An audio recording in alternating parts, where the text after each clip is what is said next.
ಅಂತ 12 ವರ್ಷಗಳ ಕಾಲ ತಪೋನಿರತನಾದಂಥ ಬಾಹುಬಲಿ, 12 ತಿಂಗಳುಗಳ ಕಾಲ ತಪೋನಿರತರಾದಂಥ ಬಾಹುಬಲಿಯ ಸುತ್ತ ಮಾಧವೀಲತೆ ಬಳ್ಳಿಗಳು, ಹುತ್ತಗಳು ಎಲ್ಲವೂ ಕೂಡ ಬರ್ತವೆ.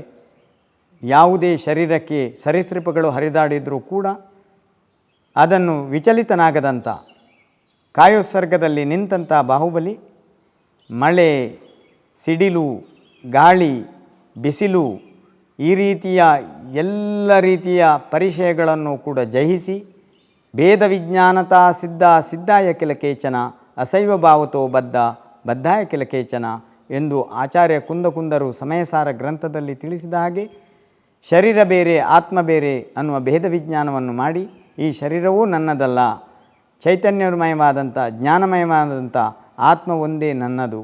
ಈ ಆತ್ಮನಲ್ಲಿ 3 ರೀತಿಯ ಅವಸ್ಥೆಗಳಿವೆ.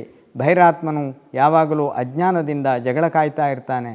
ಕ್ರೋಧ, ಮಾನ, ಮಾಯದ ವಶೀಭೂತನಾಗಿ ಇನ್ನೊಬ್ಬರ ಏಳ್ಗೆಯನ್ನು ಸಹಿಸದಂಥ ಸ್ಥಿತಿಯಲ್ಲಿರುತ್ತಾನೆ, ಅಜ್ಞಾನದಿಂದಿರುತ್ತಾನೆ, ದುಃಖಿತನಾಗಿರುತ್ತಾನೆ. ಹಾಗಾಗಿ ನಾನು ಈ ಜಗತ್ತನ್ನು ಗೆಲ್ಲಬೇಕಾದ್ರೆ ನಾನು ಅಂತರಾತ್ಮನಾಗಬೇಕು, ವಿವೇಕವನ್ನು ಪಡಿಬೇಕು. ಸಮ್ಯಕ್ ದರ್ಶನ ಜ್ಞಾನ ಚಾರಿತ್ರವೇ ನಿಜವಾದ ರತ್ನತ್ರಯ ಎನ್ನುವುದನ್ನು ಸ್ವೀಕರಿಸಿ ದಿಗಂಬರ ದೀಕ್ಷಿತನಾಗಿ ದಿಕ್ಕುಗಳೇ ಅಂಬರವನ್ನಾಗಿ ಮಾಡಿಕೊಂಡು ಎಲ್ಲ ರೀತಿಯ ಪರಿಚಯಗಳನ್ನು ಜಯಿಸಿಕೊಂಡು ತೀಕ್ಷ್ಣ ತಪಸ್ಸಲ್ಲಿ ನಿರತರಾದರೂ ಕೂಡ ಅವನಿಗೆ ಎಲ್ಲೋ ಒಂದು ಕಡೆ ಯಾವುದೋ ಒಂದು ಶಂಕೆಯ ಕಾರಣದಿಂದಾಗಿ ಕೇವಲ ಜ್ಞಾನ ಅನ್ನುವ ಆಮ್ನಿಸೆಂಟ್ ಅಂತ ಹೇಳುವ ಪರಿಪೂರ್ಣವಾದಂಥ ಸರ್ವಜ್ಞತ್ವ ಪ್ರಾಪ್ತಿಯಾಗುವುದಕ್ಕೆ ಅಡ್ಡಿಯಾಗ್ತದೆ. ಅದೇನು ಕಾರಣ ಎಂದು ಸಮೋಸರಣದಲ್ಲಿ ಭರತ ಚಕ್ರವರ್ತಿಯು ನನ್ನ ಸಹೋದರನಿಗೆ ಇನ್ನೂ ಕೇವಲ ಜ್ಞಾನ ಇಷ್ಟು ಕಠೋರ ತಪಸ್ಸು ಮಾಡಿದರೂ ಯಾಕಿಲ್ಲ ಎಂದು ಪ್ರಶ್ನಿಸ್ತಾನೆ.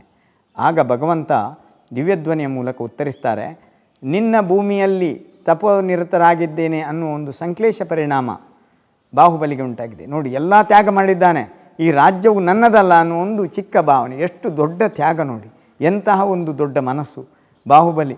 ಇದು ಸಹೋದರಂದು, ನಂದು ಅಲ್ಲ, ಶರೀರವೂ ನನ್ನದಲ್ಲ ಅನ್ನುವ ಭಾವನೆಯ ಉತ್ತುಂಗ ಶಿಖರದಲ್ಲಿರತಕ್ಕಂಥ ಭೇದ ವಿಜ್ಞಾನಿಗೆ ತನ್ನ ಭೂಮಿಯು ಕೂಡ ನಾನು ನಿಂತ ಭೂಮಿಯು ಕೂಡ ನಾನು ದಾರೆ ಎರೆದು ಕೊಟ್ಟಂಥ ಸಹೋದರಂದು ಅನ್ನುವ ಭಾವನೆ, ಅಂದರೆ ಅಷ್ಟು ಅಕಿಂಚನ್ಯ ಭಾವದಿಂದ, ನನ್ನದಲ್ಲ ಅನ್ನುವ ಭಾವನದಿಂದ ಇದ್ದವನು ಬಾಹುಬಲಿ.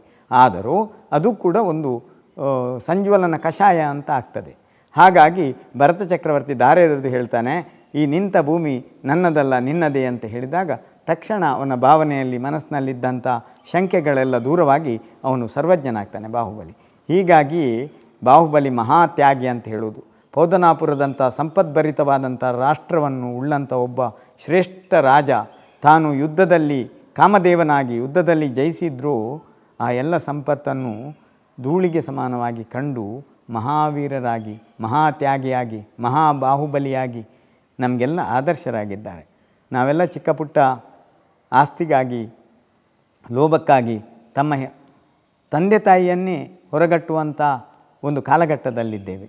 ನಮ್ಮ ಸಹೋದರರು, ಸಹೋದರಿಯರು, ಗೆಳೆಯರು, ಮಿತ್ರರು ಸಂಪತ್ತಿನ ಎದುರು ಲೋಭ ಬಂದರೆ ಅದು ವಿಷವಾಗ್ತದೆ.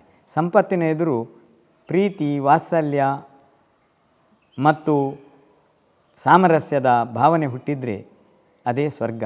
ಭೂಮಿಯ ಸ್ವರ್ಗವನ್ನು ಕಾಣುವುದಕ್ಕೆ ಭರತ ಬಾಹುಬಲಿಯರ ಈ ದೃಷ್ಟಾಂತದ ಒಂದು ಕಥೆಯೇ ನಮ್ಮ ಮುಂದೆ ಬಹಳ ಆದರ್ಶವಾಗಿದೆ. ಅಂಥ ಆದರ್ಶಮಯವಾದಂಥ ಕತೆ ಭಾರತೀಯ ಸಂಸ್ಕೃತಿಯ ಎಲ್ಲ ಕಥೆಗಳಲ್ಲೂ ಅಡಗಿದೆ. ಹಾಗಾಗಿ ಭಾರತೀಯ ಸಂಸ್ಕೃತಿ ವಿಶ್ವಕ್ಕೆ ಮಾರ್ಗದರ್ಶಿ ಸೂತ್ರವನ್ನು ನೀಡತಕ್ಕಂಥ ಕಥಾಮೃತ. ಇದು ಒಂದು ವರ್ಗಕ್ಕೆ, ಒಂದು ಜಾತಿಗೆ ಸೀಮಿತವಾದದ್ದಲ್ಲ. ಹಾಗಾಗಿ ಬಾಹುಬಲಿಯ ವಿರಾಟ್ ಮೂರ್ತಿಯ ಒಂದು ಮಹಾಮಜ್ಜನವನ್ನು ಮಾಡಿದಾಗ ಇಲ್ಲಿ ಸುರಿಯುವಂಥ ದ್ರವ್ಯಗಳ ಮೂಲಕ ಅಲ್ಲಿ ಜ್ಞಾನಾಂಕುರವಾಗಬೇಕು. ಈ ಅಭಿಷೇಕ ಕೇವಲ ಒಂದು ಕಣ್ಣಿಗೆ ಹಬ್ಬವಲ್ಲ, ಕಿವಿಗೆ ಇಂಪಲ್ಲ, ಇದು ಇಡೀ ಮನುಕುಲಕ್ಕೆ ಅವರ ಭಾವನೆಗಳ ಎತ್ತರವಾದಂಥ ತ್ಯಾಗದ ಭಾವನೆಗಳನ್ನು ಮೇಲಕ್ಕೇರಿಸುವಂಥ ಅಭಿಷೇಕ. ಹಾಗಾಗಿ ನಮ್ಮ ಶೈಕ್ಷಣಿಕವಾದ, ಸಾಂಸ್ಕೃತಿಕವಾದ, ರಾಜಕೀಯವಾದ ಉತ್ಥಾನವನ್ನು, ಸಾಮಾಜಿಕವಾದ ಉತ್ಥಾನವನ್ನು ಈ ಬಾಹುಬಲಿಯ ಕಥೆಯ ಮೂಲಕ ನಾವು ನೋಡುತ್ತಾ ನಮ್ಮನ್ನು ನಾವು ಎತ್ತರಿಸಿಕೊಳ್ಳುತ್ತಾ ಈ ಮಹಾಮಸ್ತಕಾಭಿಷೇಕದಲ್ಲಿ ಪಾಲ್ಗೊಳ್ಳಬೇಕಾಗಿದೆ. 22ನೇ ತಾರೀಕು ಫೆಬ್ರವರಿ 2024 10 ದಿನಗಳ ಕಾಲ ಜರುಗುವಂಥ ಮಹಾಮಸ್ತಕಾಭಿಷೇಕದಲ್ಲಿ ಮೊದಲು ಇಂದ್ರ ಪ್ರತಿಷ್ಠೆ ಅಂತ ಪ್ರತಿಷ್ಠಾಚಾರ್ಯರನ್ನು ಮಾರ್ಗದರ್ಶನ ನೀಡುವಂಥ ಮೂಡುಬಿದ್ರಿ ಮಠದ ಸ್ವಾಮೀಜಿಗಳು ಯುಗಲ ಮುನಿಗಳ ಮಾರ್ಗದರ್ಶನ ಮತ್ತು ಇಲ್ಲಿಯ ಪೀಠದ ಮಾರ್ಗದರ್ಶನದಲ್ಲಿ ಉಪಸ್ಥಿತಿಯಲ್ಲಿ ಅಲ್ಲಿ ಪೂಜಾ ಕರ್ತರುಗಳ ಪ್ರತಿಷ್ಠೆಯನ್ನು ಮಾಡಲಾಗ್ತದೆ. ಪ್ರತಿಷ್ಠಾ ತಿಲಕದಲ್ಲಿ ತಿಳಿಸಿದಂತೆ ಯಜಮಾನನ ಲಕ್ಷಣವನ್ನು ಹೇಳಿದ್ದಾರೆ. ಅವನು ಸುಭಗನಾಗಿರಬೇಕು, ಅವನು ಅಲುಬ್ಧತೆ, ಪ್ರಸನ್ನತೆ, ನಿಗರ್ವ ಮತ್ತು ಒಳ್ಳೆಯ ಮಾತುಗಳನ್ನು ಕೇಳುವವನು ಮತ್ತು ಅವನು ಆಕಿಂಚನ್ಯ ಭಾವದಲ್ಲಿರುವವನು ಆಗಿರಬೇಕು ಮತ್ತು ದಾತಾರನಾಗಿರಬೇಕು, ಶಕ್ತಿವಂತನಾಗಿರಬೇಕು ಮತ್ತು ಗುರು ಹಿರಿಯರನ್ನು ನಮಿಸತಕ್ಕಂಥ, ಗೌರವ ಕೊಡತಕ್ಕಂಥ ವಿನಯವಂತನಾಗಿರಬೇಕು ಮತ್ತು ಅವನು ಯುವಕನಾಗಿರಬೇಕು ಅಥವಾ ವಯಸ್ಸಿನವನಾಗಿದ್ದರೂ ಕೂಡ ಎಲ್ಲರನ್ನು ಆಧರಿಸ್ತಕ್ಕಂಥವನಾಗಿರಬೇಕು ಅನ್ನುವ ಮಾತುಗಳನ್ನು ಹೇಳ್ತಾ ಅವರ ಆಹಾರದ ಪದ್ಧತಿ, ಅವರ ವ್ಯವಹಾರದ ಪದ್ಧತಿ, ಪ್ರತಿದಿನದಲ್ಲಿ ಅವರು ಮಾಡಬೇಕಾದಂಥ ಕರ್ತವ್ಯ, ದಾನ, ಧರ್ಮ, ನಿಷ್ಠೆ, ನೇಮಗಳನ್ನು ಅದರಲ್ಲಿ ತಿಳಿಸಲಾಗ್ತದೆ. ಆನಂತರ ಅಣುವ್ರತ, ಗುಣವ್ರತ, ಶಿಕ್ಷಾವ್ರತವನ್ನು ಕೊಡಲಾಗ್ತದೆ. ಆನಂತರ ಅಲ್ಲಿ ಪ್ರತಿಷ್ಠೆಯನ್ನು ಮಾಡತಕ್ಕಂಥ ಅರ್ಚಕರ ನಿಯಮಾವಳಿಗಳನ್ನು ಕೂಡ ಹೇಳಲಾಗ್ತದೆ. ಆ ಅರ್ಚಕರ ನಿಯಮಾವಳಿಗಳು ಅವರು ಯಾಗಮಂಡಲ ಆರಾಧನೆ, ನಾಂದಿಮಂಗಲ, ಅಂಕುರಾರ್ಪಣೆ, ಜಲಯಾತ್ರಾ ಮಹೋತ್ಸವ, ಆಮೇಲೆ ಗರ್ಭೋತ್ತರಣ ಕಲ್ಯಾಣ, ಜನ್ಮಾಭಿಷೇಕ ಕಲ್ಯಾಣ, ಪರಿನಿಷ್ಕ್ರಮಣ ಕಲ್ಯಾಣ, ಕೇವಲ ಜ್ಞಾನ ಕಲ್ಯಾಣ ಮತ್ತು ಮೋಕ್ಷ ಕಲ್ಯಾಣ ಅನ್ನುವ ಒಂದು ಜೀವಿತಾವಧಿಯಲ್ಲಿ ಒಂದು ಶ್ರೇಷ್ಠವಾದಂಥ ಆತ್ಮರಿಗೆ, ತೀರ್ಥಂಕರ ಪ್ರಕೃತಿ ಬಂಧವನ್ನು ಮಾಡಿಕೊಂಡಂಥ ಆತ್ಮಕ್ಕೆ 5 ಕಲ್ಯಾಣಗಳು ಆದ ಯಾವ ಆತ್ಮ ಇದೆ ಅದಕ್ಕೆ ಮರುಹುಟ್ಟು ಅನ್ನುವುದಿಲ್ಲ. ಅದು ಬಿಡುಗಡೆಗೆ ಹೋಗುವ ಶ್ರೇಷ್ಠ ಆತ್ಮ, ಸರ್ವಜ್ಞನಾಗುವ ಶ್ರೇಷ್ಠ ಆತ್ಮ, ಮಹಾತ್ಮನಾಗಿ ಪರಮಾತ್ಮನಾಗುವ ಶ್ರೇಷ್ಠ ಆತ್ಮ. ಹಾಗಾಗಿ ಬಹಿರಾತ್ಮ ದುಃಖಮಯವಾಗಿರುವುದು, ಅಂತರಾತ್ಮ ಸುಜ್ಞಾನದ್ದು, ಪರಮಾತ್ಮ ಎಲ್ಲ ರೀತಿಯ ಕರ್ಮಗಳಿಂದ ಬಿಡುಗಡೆಯಾಗಿದ್ದು. ಅದೇ ನಮಗೆ ಆದರ್ಶ. ಆ ಪರಮಾತ್ಮನ ಆದರ್ಶವನ್ನು ಪಡೆದುಕೊಂಡು ಜಗತ್ತಿನ ನಮ್ಮ ನಿಮ್ಮ ನಡುವೆ ಇರುವಂಥ ಪ್ರಕೃತಿ, ಬೆಟ್ಟ, ಗುಡ್ಡ, ಗಾಳಿ ಇದು ಶುದ್ಧವಾಗಿರುವ ಹಾಗೆ ನಮ್ಮ ಪರಿಸರದ ಅನೇಕ ಮತಧರ್ಮದವರಿರ್ತಾರೆ. ಅವರೊಂದಿಗೆ ಸಹಿಷ್ಣುತೆಯೊಂದಿಗೆ, ಭಾತೃತ್ವದೊಂದಿಗೆ, ಪ್ರೀತಿಯೊಂದಿಗೆ ನಾವು ಬದುಕುತ್ತಾ ಇನ್ನೊಬ್ಬರನ್ನೂ ಬದುಕಿಸುತ್ತಾ ಪರಸ್ಪರ ಸಹಕರಿಸುತ್ತಾ ಇರುವ ಬಾಳ್ವೆಗಾಗಿ ಈ ರೀತಿಯ ಪೂಜೆ, ಪುರಸ್ಕಾರಗಳು, ಪ್ರವಚನಗಳು, ಕಾರ್ಯಕ್ರಮಗಳು ಎಲ್ಲವೂ ಕೂಡ ಒಂದಕ್ಕೊಂದು ಪೂರಕವಾಗಿ ಹಮ್ಮಿಕೊಂಡಿರ್ತಾರೆ. ಮೊದಲನೇ ದಿನ ಈ ಇಂದ್ರ ಪ್ರತಿಷ್ಠೆ ವಿಧಿ ನೆರವೇರಿದ ಹಾಗೆ ಮತ್ತೆ ಅವರಿಗೆ ಕಂಕಣವನ್ನು ಕಟ್ಟಲಾಗ್ತದೆ, ಅವರಿಗೆ ಸೀಮೆಯನ್ನು ಗುರುತಿಸಲಾಗ್ತದೆ. ಈ ಪೂಜೆ ಮುಗಿಯುವವರೆಗೆ ನೀವು ಪ್ರಯಾಣ ಮಾಡುವ ಹಾಗಿಲ್ಲ ಅಂತ. ಒಂದು ವೇಳೆ ಅನಿವಾರ್ಯವಾಗಿ ಪ್ರಯಾಣ ಮಾಡುವುದಿದ್ದರೂ ಅದು ಇಷ್ಟೇ ಕಿಲೋಮೀಟರ್ವರೆಗೆ ಮಾಡಿ ಮತ್ತೆ ಸೂರ್ಯಾಸ್ತದ ಒಳಗೆ ಪುನಃ ಅವನು ಆ ಪೂಜೆಯ ಕಾರ್ಯಕ್ರಮದಲ್ಲಿ ಭಾಗಿಯಾಗಬೇಕು ಅನ್ನುವ ನಿಯಮಾವಳಿಯನ್ನು ಮಾಡಲಾಗ್ತದೆ. ಹೀಗೆ ಈ ಒಂದು ಕಾರ್ಯಕ್ರಮ ಬಹಳ ಅರ್ಥಪೂರ್ಣವಾಗಿ ನಡೀತದೆ. ಇಲ್ಲಿಯ ಪರಿಸರದಲ್ಲಿ ರಸ್ತೆ ಮತ್ತು ನೀರಿನ ವ್ಯವಸ್ಥೆ ಇದು ಒಂದು ವರ್ಗಕ್ಕೆ, ಒಂದು ಸಮಾಜಕ್ಕೆ ಅಲ್ಲ. ಬಾಹುಬಲಿಯ ನೆಪದಲ್ಲಿ ಬಾಹುಬಲಿಯ ಮೂರ್ತಿ ಇರುವುದರಿಂದ ವೇಣೂರಿನಲ್ಲಿ ಬೆಳ್ತಂಗಡಿ, ವೇಣೂರು, ಕಾರ್ಕಳ, ಮೂಡುಬಿದ್ರಿ ಮೊದಲಾದ ಸಂಪರ್ಕ ರಸ್ತೆಗಳು ಸರ್ಕಾರ ಅನುದಾನವನ್ನು ಬಿಡುಗಡೆ ಮಾಡ್ತದೆ. ಅದರಿಂದಾಗಿ ನಮ್ಮ ರಸ್ತೆ ಎಲ್ಲ ಚೆನ್ನಾಗಿರ್ತದೆ. ಆಮೇಲೆ ಕುಡಿಯುವ ನೀರಿನ ವ್ಯವಸ್ಥೆ, ಆಮೇಲೆ ಅಲ್ಲಿ ಸುತ್ತಮುತ್ತ ಬೆಳಕಿನ ವ್ಯವಸ್ಥೆ, ನಗರೀಕರಣ, ಸ್ವಚ್ಛತೆ, ನೈರ್ಮಲ್ಯತೆ, ಆರೋಗ್ಯ ಇದಕ್ಕೆಲ್ಲ ಸರ್ಕಾರ ಗಮನಹರಿಸಿದೆ. ಈ ನೆಲೆಯಲ್ಲಿ ಕೇಂದ್ರ ಸರ್ಕಾರ ಹಿಂದೆ, ಕರ್ನಾಟಕ ಸರ್ಕಾರ ಈಗ ಒಳ್ಳೆಯ ಕೆಲಸಗಳನ್ನು ಮಾಡ್ತಾ ಇದೆ. ಮತ್ತಷ್ಟು ನಿರೀಕ್ಷೆಗಳೊಂದಿಗೆ ಸಮಾಜದಲ್ಲಿ ಭಾತೃತ್ವ ನೆಲೆಯಾಗಬೇಕು. ನಮ್ಮ ತುಳುನಾಡಿನ ಒಂದು ಸಂಸ್ಕೃತಿ ಏನಿದೆ ಎಲ್ಲರನ್ನು ಸೇರಿಸಿಕೊಂಡು ಇಲ್ಲಿ ಸರ್ವರನ್ನು ಪ್ರೀತಿಸ್ತಾ ಇರುವಂಥ ಒಂದು ಜೀವನ ಶೈಲಿ. ಇಲ್ಲಿಯಷ್ಟು ಸಾಮರಸ್ಯದ ಜಿಲ್ಲೆ ದೇಶದ ಯಾವ ಭಾಗದಲ್ಲೂ ನಾವು ನೋಡಲಿಕ್ಕಿಲ್ಲ. ಇಲ್ಲಿ ಹಿಂದೂಗಳಿದ್ದಾರೆ, ಕ್ರೈಸ್ತರಿದ್ದಾರೆ, ಮುಸ್ಲಿಮರಿದ್ದಾರೆ, ಜೈನರಿದ್ದಾರೆ ಮತ್ತು ಇತರ ಆದಿವಾಸಿಗಳಿದ್ದಾರೆ, ಮೂಲ ನಿವಾಸಿಗಳಿದ್ದಾರೆ. ಅನೇಕ ಕಟ್ಟುಪಾಡುಗಳ, ಅನೇಕ ಸಂಸ್ಕೃತಿಗಳ ಆರಾಧನಾ ಪದ್ಧತಿಗಳು ನಮ್ಮ ತುಳುನಾಡಿನಲ್ಲಿದೆ. ಈ ತುಳುನಾಡಿನ ಎಲ್ಲ ಆರಾಧನಾ ಪದ್ಧತಿಗಳಿಗೂ ಬಾಹುಬಲಿ ಮಹಾಮಸ್ತಕಾಭಿಷೇಕದಲ್ಲಿ ತನ್ನದೇ ಆದಂಥ ಸ್ಥಾನ ಇದೆ.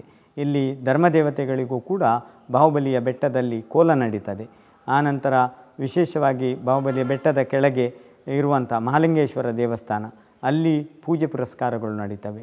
ಇಲ್ಲಿಯ ಸುತ್ತಮುತ್ತಲಿನ ಬಸದಿಗಳಲ್ಲಿ ಜೀರ್ಣೋದ್ಧಾರ ಪ್ರಕ್ರಿಯೆಗಳು, ಅಲ್ಲಿ ಪೂಜೆ ಪುರಸ್ಕಾರಗಳು, ಇದಕ್ಕೆ ಸಂಬಂಧಪಟ್ಟಂಥ ಮಠದಲ್ಲಿ ವಿಶೇಷವಾದಂಥ ಪೂಜೆ ಪುರಸ್ಕಾರಗಳು, ಹೀಗೆ ಎಲ್ಲ ರೀತಿಯಲ್ಲೂ ಕೂಡ ಒಂದಕ್ಕೊಂದು ಪೂರಕವಾಗಿ ಇಲ್ಲಿಯ ಎಲ್ಲ ಸಮುದಾಯದವರಿಗೂ ಒಂದಲ್ಲ ಒಂದು ರೀತಿಯ ಉದ್ಯೋಗಗಳು, ಅರೆಕಾಲಿಕ ಉದ್ಯೋಗಗಳು ಈ ಮಹಾಮಸ್ತಕಾಭಿಷೇಕದ ನೆಪದಲ್ಲಿ ವ್ಯಾಪಾರ, ವಾಣಿಜ್ಯ, ಉದ್ಯೋಗ, ಅನ್ನದಾನ, ಅಭಯದಾನ, ಔಷಧದಾನ, ವಿದ್ಯಾದಾನ ಮತ್ತು ಪ್ಲಾಸ್ಟಿಕ್ಕಿನ ಬಗ್ಗೆ ನಾವು ಹೆಚ್ಚು ಉಪಯೋಗ ಮಾಡಬಾರ್ದು ಅನ್ನುವ ಜಾಗೃತಿ, ಪರಿಸರದ ಬಗೆಗಿನ ಕಾಳಜಿ ಎಲ್ಲವೂ ಮೈಗೂಡಿಸಿಕೊಂಡು ಇವತ್ತು ಹಬ್ಬ ಹರಿದಿನಗಳನ್ನು ನಾವು ಆಚರಿಸಬೇಕಾದ ಅನಿವಾರ್ಯತೆ ಇದೆ.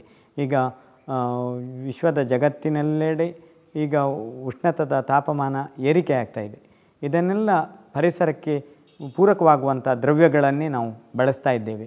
ಇಲ್ಲಿ ಗಂಧ ಇರ್ಬೋದು, ಅಷ್ಟಗಂಧ ಇರ್ಬೋದು, ಕಷಾಯ ಇರ್ಬೋದು, ಹಾಲು ಇರ್ಬೋದು, ಅಕ್ಕಿ ಹಿಟ್ಟು ಇರ್ಬೋದು, ಅರಶಿನ ಹುಡಿ ಇರ್ಬೋದು, ಬೇರೆ ಬೇರೆ ಗ್ರಂಥಿಕೆಗಳಿಂದ ತಯಾರಾದಂಥ ಅಭಿಷೇಕದ ದ್ರವ್ಯಗಳಿದ್ದಾವೆ, ಹೂವು ಇದೆ. ಎಲ್ಲವೂ ಕೂಡ ಮಣ್ಣಿನೊಂದಿಗೆ ಬೆರೆತು ಅದು ಫಲವತ್ತತೆಯನ್ನು ಕೊಡುವಂಥ ದ್ರವ್ಯಗಳಾಗಿದೆ. ಹಾಗಾಗಿ ಇದನ್ನು ಹಾಲನ್ನು ಚೆಲ್ಲಿದ್ರು, ನೀರನ್ನು ವೇಸ್ಟ್ ಮಾಡಿದ್ರು ಅನ್ನೋ ಹಾಗಿಲ್ಲ. ಎಲ್ಲವೂ ಪರಿಸರದ ಫಲ್ಗುಣಿ ನದಿ ಕರಗಿಸಿಕೊಂಡು ಮತ್ತೆ ತನ್ನ ಫಲವತ್ತತೆಯನ್ನು ಕೊಡುವ ಹಾಗೆ ಆ ದ್ರವ್ಯಗಳನ್ನು ಮತ್ತು ಶಿಲ್ಪಕ್ಕೆ ಯಾವುದೇ ರೀತಿಯ ಪೆಟ್ಟು ಬೀಳದ ಹಾಗೆ 12 ವರ್ಷಕ್ಕೊಮ್ಮೆ ಶಿಲೀಂಧ್ರಗಳೆಲ್ಲ ಬಂದು ಬಾಹುಬಲಿಯ ಮೂರ್ತಿ ಹಾಳಾಗುವಂಥ ಸಂಭವ ಇರ್ತದೆ. ಅದಕ್ಕಾಗಿ ಅದನ್ನು ಉಜ್ಜುವುದು, ತಿಕ್ಕುವುದು, ಆಮೇಲೆ ಅದನ್ನು ಆಕರ್ಷಕವಾಗಿ ಮಾಡುವುದು ಇದೆಲ್ಲವೂ ಕೂಡ ಅಭಿಷೇಕದಿಂದ ಮಾತ್ರ ಸಾಧ್ಯ. ಹಾಗಾಗಿ ಸುಮಾರು 32 ಅಡಿ ಎತ್ತರದ ಈ ಬಾಹುಬಲಿಗೆ ಮಹಾಮಜ್ಜನ ಮಹಾಮಜ್ಜನಕ್ಕೆ ಎಲ್ಲರಿಗೂ ಮುಕ್ತ ಭಾವನೆಯಿಂದ ಸ್ವಾಗತಿಸ್ತೇವೆ. ಸ್ಟೋರಿ 1 ಚಾನಲ್ ಮೂಲಕ ಸತ್ಯ, ಅಹಿಂಸೆ, ಅಚೌರ್ಯ, ಅಪರಿಗ್ರಹ ಮತ್ತು ಭಾತೃತ್ವ, ತ್ಯಾಗ, ಶಾಂತಿಯ, ಅಹಿಂಸೆಯ ಸಂಕೇತವಾದಂಥ ಮಸ್ತಕಾಭಿಷೇಕದ ಜನಮಾನಸಕ್ಕೆ ತಲುಪಿಸುವಂಥ ಸುದ್ದಿ ಮಾಧ್ಯಮಕ್ಕೆ ನಮ್ಮ ಶುಭಕಾಮನೆಗಳು. ಈ ಸುದ್ದಿ ಮಾಧ್ಯಮದ ಮೂಲಕ ಯಾರೆಲ್ಲ ವೀಕ್ಷಣೆಯನ್ನು ಮಾಡ್ತಾರೋ ಆ ಎಲ್ಲ ಧರ್ಮಬಂಧುಗಳು ಹೆಚ್ಚು ಹೆಚ್ಚು ಸಂಖ್ಯೆಯಲ್ಲಿ ವೀಕ್ಷಣೆ ಮಾಡಿ ನಿಮ್ಮ ಬಂಧು ಮಿತ್ರರಿಗೆ, ಇಷ್ಟ ಮಿತ್ರರಿಗೆ ಎಲ್ಲರಿಗೂ ಕೂಡ, ದೇಶವಾಸಿಗಳಿಗೆ ಮತ್ತು ಪರದೇಶಗಳಿಗೂ ಕೂಡ ಇದನ್ನು ಶೇರ್ ಮಾಡಿ ನಿಮ್ಮೊಂದಿಗೆ ಕುಟುಂಬದೊಂದಿಗೆ ಕುಳಿತು ವೀಕ್ಷಿಸಿ ನಮ್ಮ ಮನಸ್ಸನ್ನು ಹಗುರ ಮಾಡಿಕೊಳ್ಳೋಣ. ಸತ್ಯ, ಶಾಂತಿ, ಅಹಿಂಸೆಯನ್ನು ಪ್ರಚಾರ ಮಾಡೋಣ. ನಾವು ಬದುಕೋಣ, ಇತರರಿಗೂ ಬದುಕಗೊಡೋಣ. ಓಂ ಶಾಂತಿ ಶಾಂತಿ ಶಾಂತಿ.